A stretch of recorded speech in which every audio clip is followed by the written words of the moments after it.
Welcome to the Dinar Trend Tracker. We go into eras in financial history when headline-grabbing inflation rates, government policy, or the overall health of the economy weren't the biggest obstacles. On the contrary, the real enemy is frequently something unseen, a widespread feeling of fear that stealthily creeps into online communities, niche chat rooms, and private conversations among individuals who own speculative assets. Those who have invested in the Iraqi Dinar and the Vietnamese Dong are supposedly getting close to a potentially pivotal point right now. The air is heavy with tension in these communities, not because of official policy shifts but because everyone is worried that something big is about to happen, and as we approach the middle of October, they are afraid that they will be left behind. An apparent haze of doubt has allegedly started to settle in. The whispers have become louder.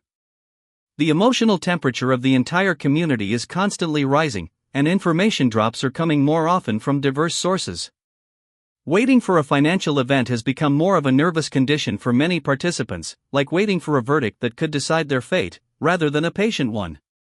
Markets are known to be most volatile at times of extreme emotion and uncertainty, as history has proven time and time again.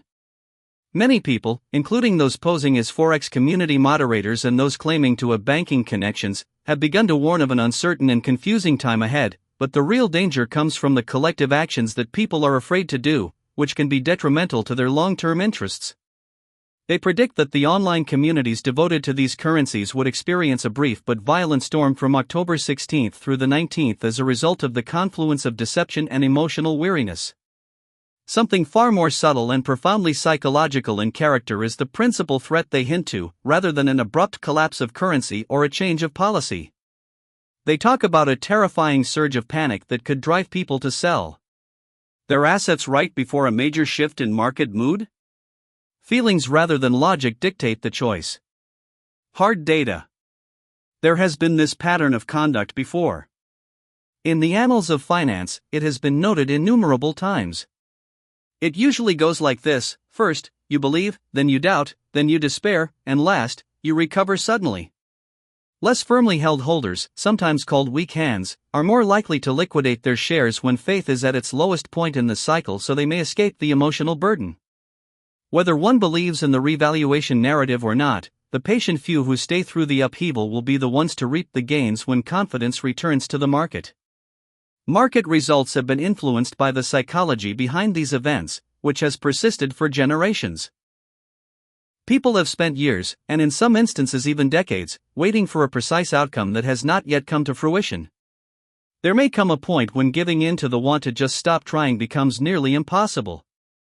Moments of surrender, when traders give up on their positions due to exhaustion and uncertainty, usually happen days or even hours before a major change in market sentiment.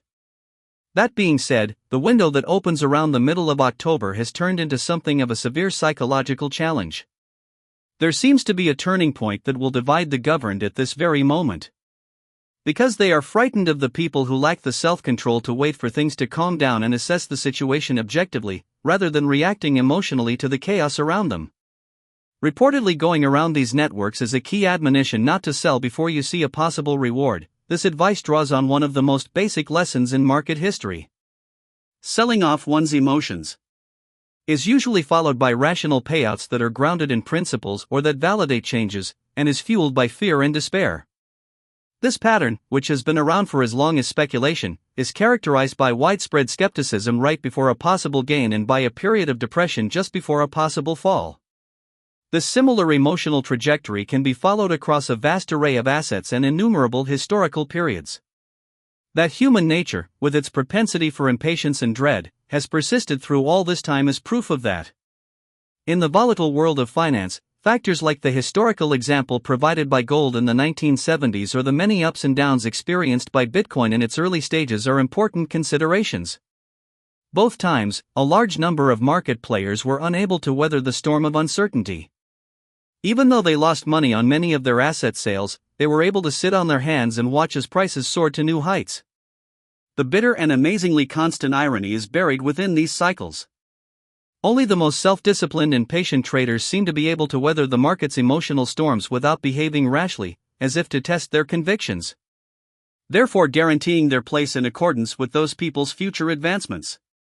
That degree of unease appears to have reached its peak for those who are now holding speculative currencies. Groups and online forums are constantly bombarded with changes and information that contradict each other. A fresh purported intelligence leak seems to be appearing every hour. According to one source, the expected event is about to happen soon, while another claims it has been postponed forever. The constant onslaught of data makes for an emotionally taxing setting, like a pressure cooker in which the pressure builds up with no apparent way out. To a large extent, the players may be oblivious to the fact that their own mental and physical toughness, rather than accurate exchange rate forecasting, will determine the outcome of the competition. A fundamental principle of wealth growth in any market, that it has much more to do with temperament than with precise timing, may be exposed in the next days as these communities grapple with immense uncertainty. Michael Reiner, a made-up character who had a job advising a European currency policy department, once said that this was the last rinse cycle.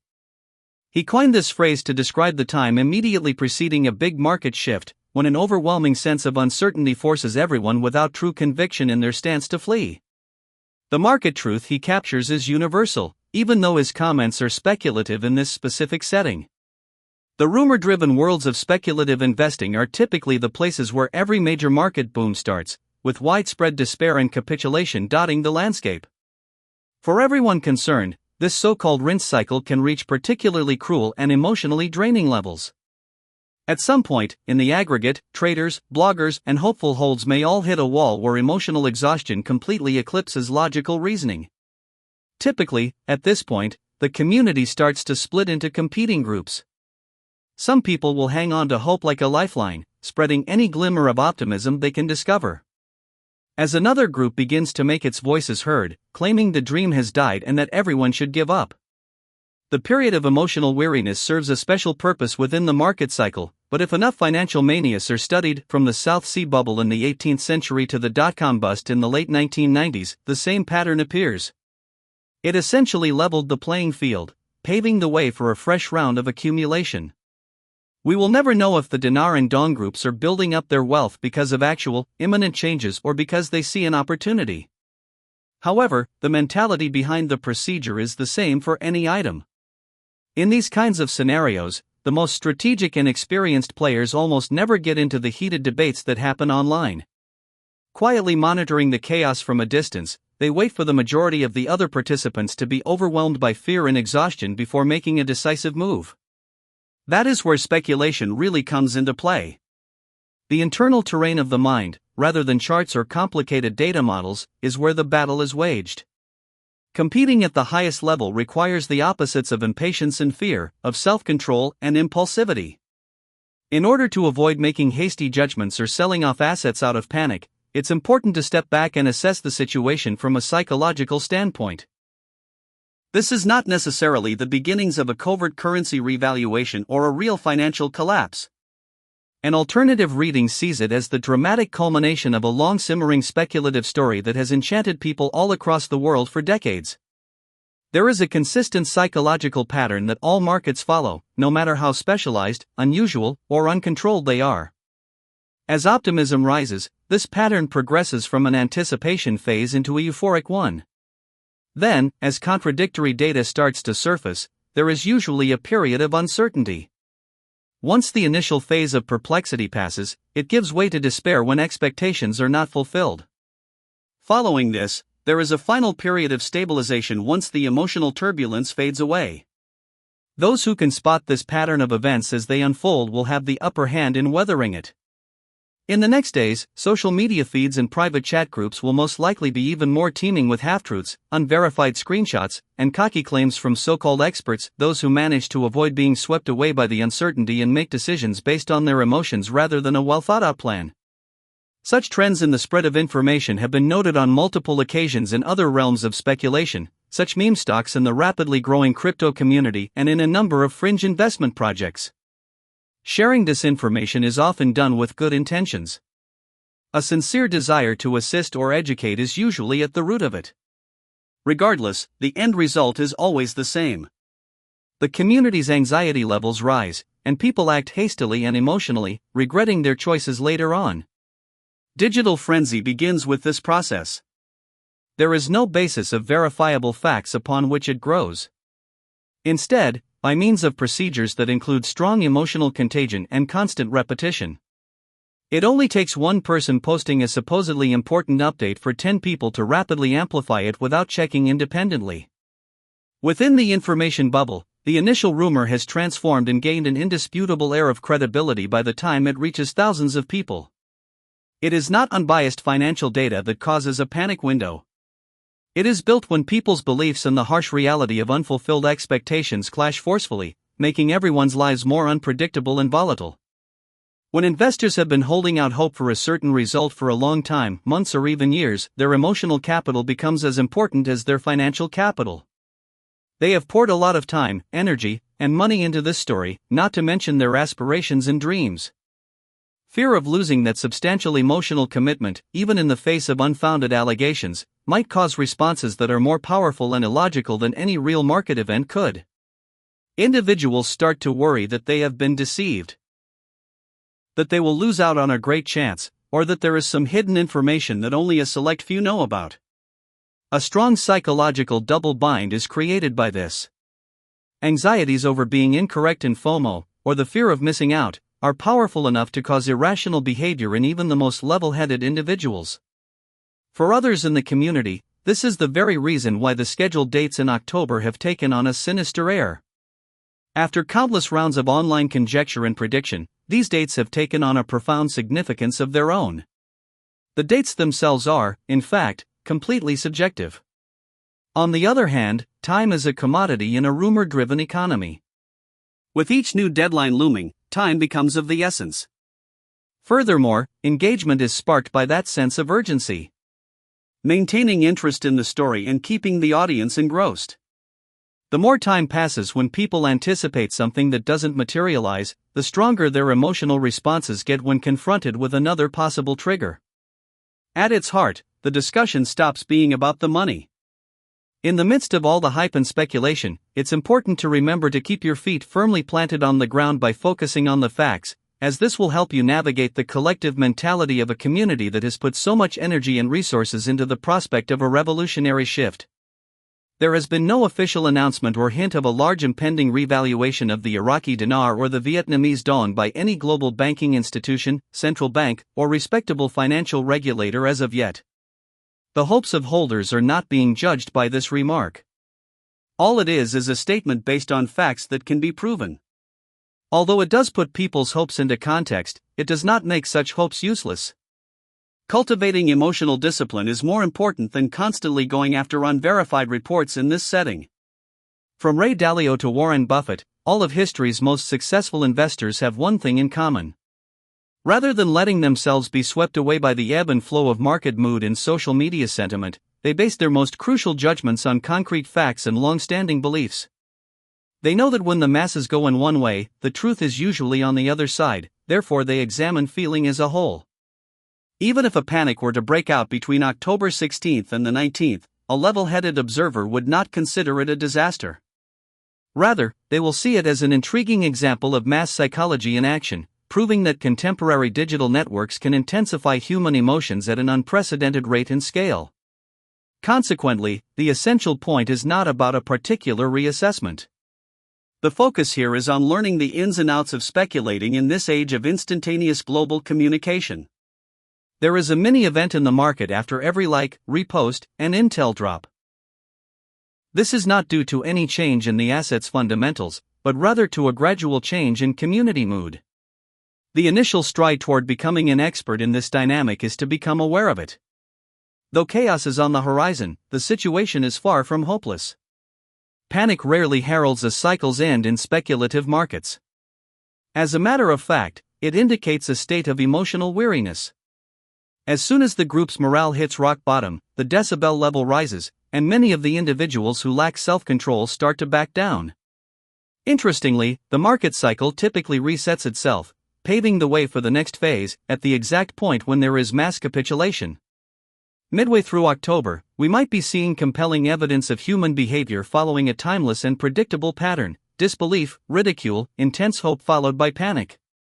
This is more than proof of a hidden global currency event. These things have happened before, outside of this movement specifically. All speculative markets throughout history have these characteristics. These are the indelible marks of speculation. That is why Warren Buffett's now iconic phrase has stood the test of time. One way that those who are impatient can give money to others who are waiting is through the stock market. The theory is equally applicable in every location. Regardless of whether one is talking about crypto, standard stocks, or the jargon around exotic currencies. There has been no modification to the fundamental lesson. Any market player worth their salt knows that impatience is a costly virtue. As proof that a currency must always regain its previous strength, some often point to historical exchange rates. But such straightforward linear logic does not apply to the actual world of economics. There was a world in which the Iraqi Dinar before 2003 and the Vietnamese Dong in the middle of the 1990s were totally distinct from the worlds in which they are today, socially and economically. Wars, inflation, sanctions, and deep structural changes over the past few decades have reshaped the economies of both countries. It would be like comparing the pre-Euro Italian lira to the current euro, two very different currencies with very different nominal exchange rates, compared to today's values. In terms of current valuation, the comparison is economically irrelevant, however it would be a fascinating historical study from a technical standpoint. Currency experts that focus on developing markets usually only make modest projections. Slightly different monetary worth. Changes like these occur in response to quantifiable circumstances like increased national productivity, larger foreign currency reserves, and more significant fiscal reforms. Disregarding the expectation of reassessments in the evening. Speculation, not rational analysis, is at the heart of any website, online personality, or influencer that promises an instant miracle leap to dollar parity.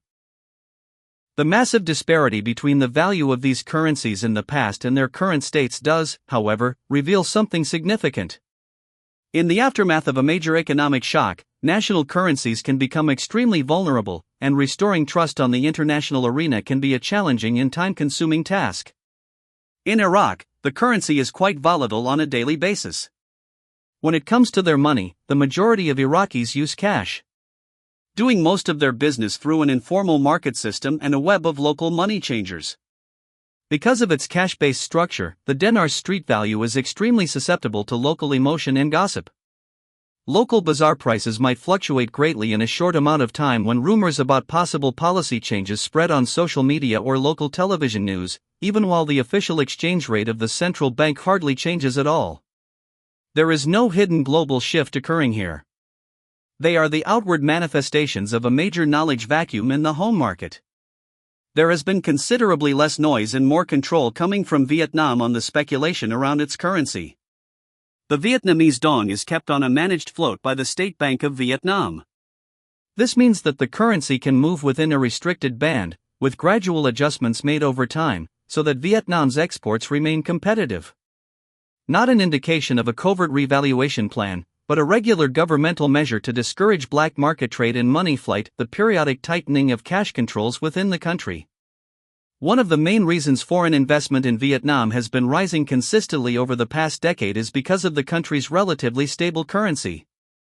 Speculative exotic currencies attract tiny investors, many of whom are retirees seeking a last chance to shore up their financial situation, because they offer a stable environment for multinational corporations.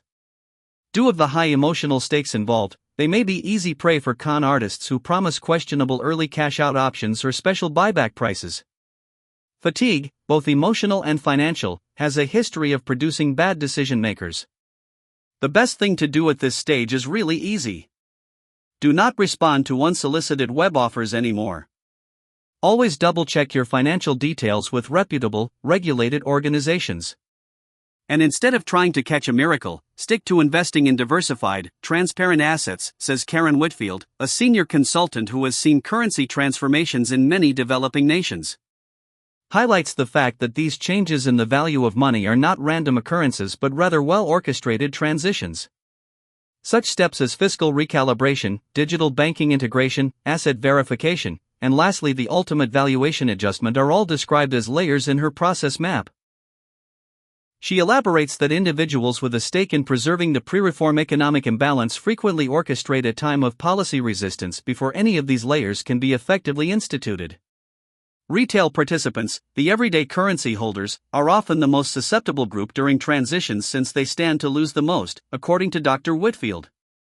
This is due to the fact that kids frequently get their news from unreliable web sources and social media. In place of official policy briefings or legitimate financial institutions' direct messages. She goes on to say that one traditional method of market manipulation is to appeal to the retail holders' emotions by spreading false information or stories designed to instill panic. The goal of this strategy is to get them to sell their assets before they're even worth selling, so bigger players can buy assets at a discount. Prior to the official announcement and implementation of a good structural change, Samir Al-Hassan, who was a former strategic counselor to the advisory board of the Central Bank of Iraq, provides valuable insight into the fine line that must be drawn between policy transparency and systemic readiness. He warns that the reorganization of Iraq's currency is not something that can be followed through word of mouth, but rather a multi-agency operation that is impacted by both the desire for domestic stability and the necessity to meet international financial norms. He stresses that managing the irrational behavior of speculators is not the Central Bank of Iraq's principal responsibility, but rather the maintenance of the nation's economic institutions and their sustainability over the long run. Global currency holders. Al-Hassan is adamant that internet rumors do not constitute true indicators of progress. However, behind the scenes, there are silent procedural milestones. The certification of conformity with regional trade agreements, preparation for integration with international payment networks such as SWIFT, and synchronization of settlement clearing systems are all examples of such measures. Silence from the government does not indicate progress in this regard. It marks the beginning of a time when complicated events are being carefully handled. He restates the obvious: official announcements don't happen until the underlying liquidity mechanisms, digital ledgers, and banking safeguards have been thoroughly tested and confirmed to be resilient. This is something that individuals who understand timing from a macroeconomic perspective know. Edward Mason, who supposedly has worked as a Forex desk manager for a major international bank, provides an approach based on volume analytics, not public discourse, as a basis for tactical thinking. As a reflection of a basic reality of international markets, his guiding principle is to go with the flow. Major infusions of cash nearly invariably go through significant announcements for the general public. Many retail participants mistakenly believe that big institutions only think 3 or 4 quarters or even years ahead, but Mason points out that this is not the case. Rather than doing so for the sake of short-term speculation, they usually position themselves strategically to benefit from policy, convergence, or economic developments in the future by amassing currencies from emerging markets.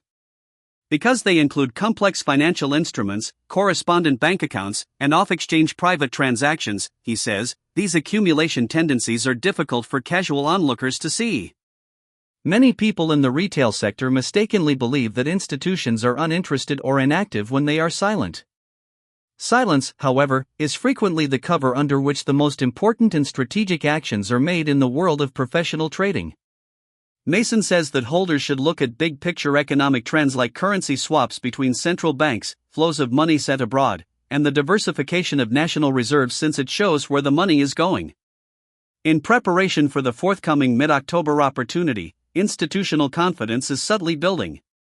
Instead of getting caught up in the action, one should approach it with the mindset of a disciplined spectator. Misinformation, posing as insider knowledge, will likely increase in the next days in an effort to create a strong feeling of urgency and FOMO. Strategic outcomes are betrayed by emotional reactions. True experts plan beforehand and never freak out. Pause and ask yourself why anyone would want you to cash out early if they put any kind of pressure on you to do so. Authentic financial counselors are there to enlighten and teach. In a flurry, manipulators apply force. Make no rash, unplanned choices when faced with a genuine opportunity. Get all of your important documents in order.